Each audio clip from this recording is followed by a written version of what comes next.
mag-subscribe ka na.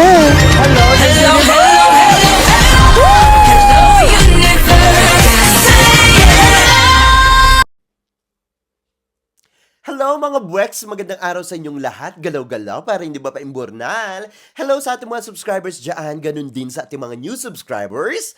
Welcome to Parade of Beauty! If you are here today, welcome to the new era of beauty. Beauty is in you. O, Jimbo. Ayun mga buweks, kamusta naman kayo? Na-miss ko kayo. Ano ba? Ayun, nananahimik ako kagabi, no? Kasi yung puro kaganapan kagabi, wala namang masyadong kaganapan sa pageantry. Puro kay Sofronio Vasquez. Ayan na. Congratulations sa kababayan nating si Sofronio, diba? Winner na winner. Ang dami nga mga chika-chika dyan na hindi daw ito ipinanalo sa The Voice Philippines, no? Dahil daw yung mga judges doon, pinaimburnal daw siya. Tapos yung pala, redirected siya sa The Voice USA, diba? Huwag nating isipin na ganun kasi yung USA, iba yung standard nila sa sa music, no? Sa singers, no? Sa Philippines iba din, 'di ba? Iba yung standard sa Philippines. At saka yung mga nagsasabi ng gano'n, parang ang pangit naman, 'di ba? Huwag nating gawa ng issue-issue na mga ganyan-ganyan, no? So siguro nung time niya 'yon, hindi lang talaga para sa kanya talaga, no? Ngayon mas nahasa siya. Ngayon lumaban sa The Voice US, ayun nga nagtagumpay siya, no? So mag-celebrate na lang tayo kaysa anong tawag dito? Keso magbigay tayo ng mga negative comments from the past, 'di ba? Hindi naman 'yan kung hindi niya siguro nung time na 'yon, talaga may mas magaling sa kanya, 'di ba? At saka talagang Um, kung siya naman yung kapanapanalo nung time na yun sa Philippines, papanalo siya, di ba? Yung mga singers natin sa Philippines, in fairness naman, magagaling din naman talaga. At saka mga veterano at veterana, yung mga hurado doon, di ba? So, hindi naman natin pwedeng questionin yun, di ba? May mga napatunayan na rin yung mga yon.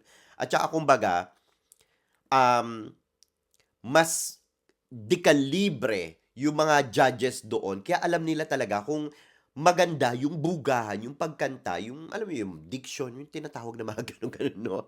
Nung isang singer sa isang kompetisyon.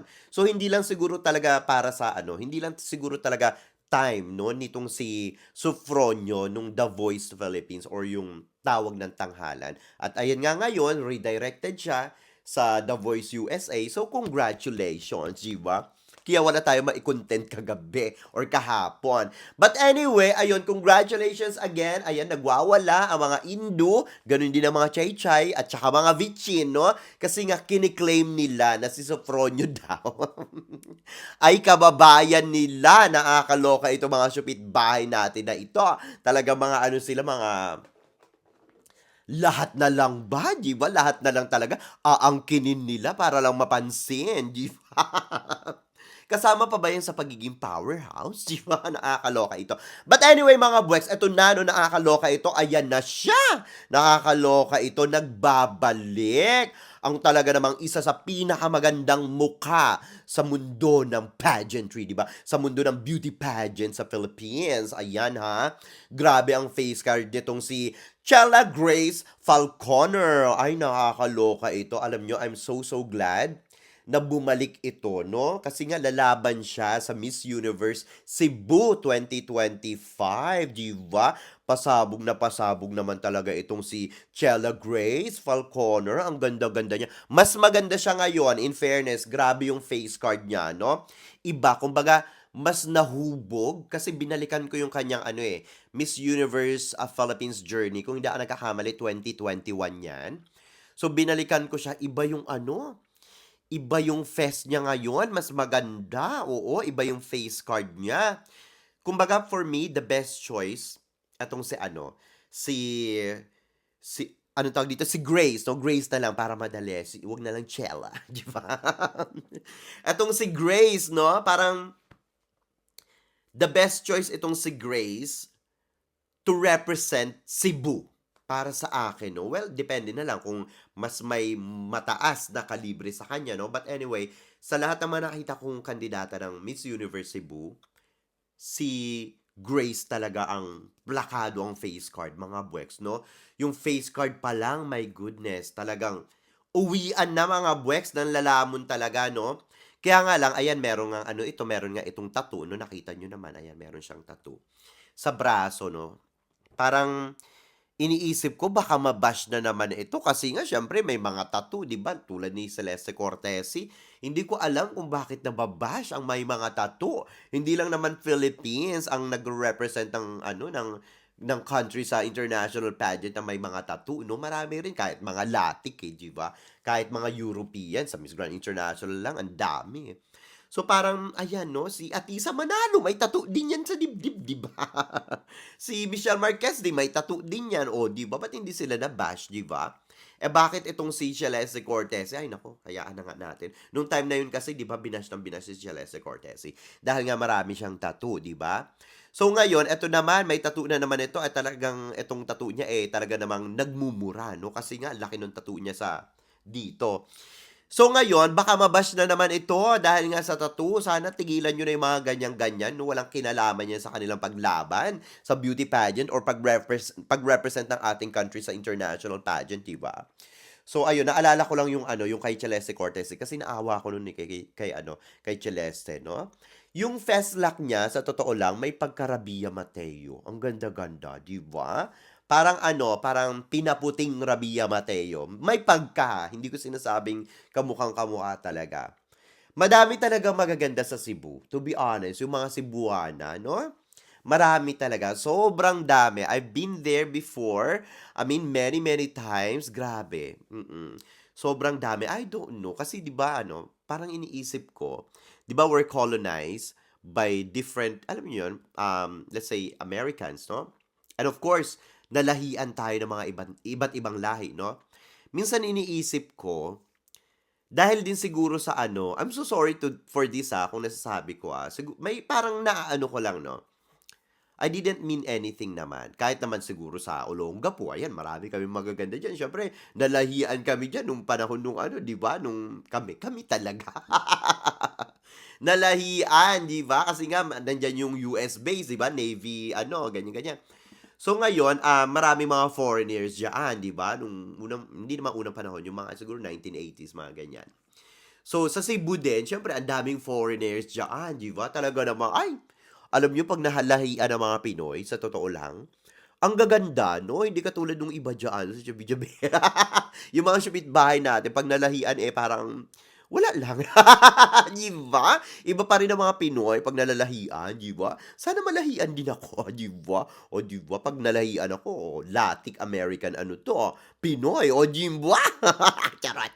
Anyway, ayun nga 'no, ang ganda niya talaga, oo, sobrang ganda, plakadong-plakado yung ano, yung beauty nitong si Chella Grace, ayan Chella Grace na lang, ang ganda pala ng name niya talaga. So ayun 'no, paano 'pag nagpa-slim pa ito at nag-diet, 'di ba? Kasi mapapansin niyo sa kanyang mga pictures, nakita ko sa Instagram, ano, eh, medyo nagkalaman-laman siya 'no, iba yung malayo yung hindi naman malayo, iba yung body niya nung Miss Universe Philippines 2021. Talagang ano siya doon, payat na payat 'no, sexing-sexy. Pero ngayon medyo nagkalaman-laman siya, hindi naman siya mataba, nagkalaman-laman 'no. So ayun, kasi nga siyempre natigil din siya sa ano, sa pageantry 'di ba, ilang taon, 21, 22, 23, 24. So 3 taon 'di ba? So I don't know kung nagjo-join siya nung pageants, parang hindi naman sa mga ano, sa mga ibang ano 'no, pageantry. Parang hindi naman, judge siya, ganyan. So ayun, paano pa kung ibalik niya yung kanyang katawan 'no, talagang mag-ano siya ano tawag dito, katulad nung 2021 talagang plakadong-plakado, ay! Die. Tapos ganyang face card, 'di ba, face card, 'di ba, talagang panalong-panalo ito, talagang ay nako, mas lilitaw ang ganda nitong babaitang ito, nakakaloka 'no. Medyo may pagka-V na din siya ng konting-konti 'no, yung kanyang aurahan, yung kanyang face card 'no. Need lang talaga niya mag-diet ng konti, konting-konti lang 'no, yung mag-fit ng katawan, tapos yung mukha niya talagang, oh my God, total package na talaga ito 'no. Sobra-sobra kasi sa Q&A pa lang mga buweks, naku, ang bunganga nito talaga namang bumubula din at talagang hindi ito nagtitira ni abo, 'di ba? Kung nasubaybayan niyo sa yung ano, yung Miss Universe Philippines 2021, ayan. Makikita niyo yung communication skills nito ay talaga namang ay magtago ka na sa ano, sa sinapupunan ng nanay mo 'pag umano yung bunganga nito talagang, ay, Armalite dye. Bumubula ang bunganga nito. Sana maibalik niya yung body niya dati 'no. Kung hindi niya man maibalik, mag-ano siya, mag-ano siya, diet siya ng konting-konti lang, Ang ganda nito, ang ganda ng katawan niya, nung 2021 talaga 'no. Tapos yung fest card niya ngayon 'no, talagang barbihan ang kanyang, ba't ko ba nasabing fest card? Yung fest na lang 'no, talagang barbihan ang atake ng kanyang fest, 'di ba? Mas maganda siya ngayon, matalino, maganda, mabait, 'di ba? Mabait 'yan si Grace, si Chella Grace, Chella Bea, si Chella Grace, mabait 'yan kasi nakita ko yung ano niya, yung Instagram niya, tapos yung mga ano niya dun, mga kaganapan niya. Minsan naka-ano rin siya, naka-live din siya, ayan, napapanood ko siya. Mabait siya, mukha siyang mabait 'no. So nasa sa kanya na lahat, matalino, maganda, mabait, tapos barbihan pa, 'di ba? San ka pa? Sa totoo lang, ay naku, panalong-panalo ito, bet na bet ko siya. Sa Q&A pa lang talaga mga buweks 'no, talagang, ay, ibang level ang bunganga nito 'no. Parang bagay din sa kanya yung ano, bagay din sa kanya yung Miss World sa totoo lang 'no. Kung hindi siya mag-ano, magwagi sa Miss Universe Philippines next year, ayan, bagay din sa kanya yung Miss World, Kasi siyempre makuda ta's maganda, 'di ba? Tapos yung build ng katawan ang ganda din, ay naku, panalong-panalo ito. Bet 'yan ng mga ganyan 'no, bet na bet 'yan ni ano, ni Mama Julia nung mama niyo 'no, hindi ko siya mama, ayoko siya. Bet na bet siya ni Mama Julia niyo 'no. Buti naman medyo nagpa-dark ano siya, nagpa-dark hair siya ng konting-konti 'no. Bagay na bagay sa kanya yung medyo dark hair na ganyan 'no. Bet na bet ko sa kanya kasi dati talagang mas ano siya, mas bright yung hair niya, pero ngayon okay na okay siya. Eto talaga yung hinihintay ko, isa sa mga hinihintay ko 'no na kandidata na sana bumalik pa. Kasi ang dami sa Miss Universe Philippines nung 2021 na talaga makikita mong mga high caliber na nandoon na hindi nagkaroon ng chance 'no, na masungkit yung corona ng Miss Universe Philippines. Sana yung iba magbalik pa kasi marami pa 'yan, for sure, marami pa 'yan. Oh my God, nung nakita ko 'to, oh my God. Sana siya yung manalo, oo.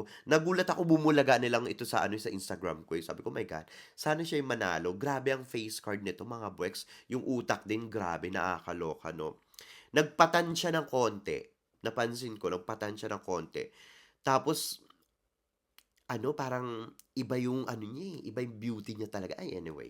Basta yan, kuda-era ito 'no, sobrang kuda-era ito ta's ang ganda, grabe. Panalo ito, sobrang panalo ito.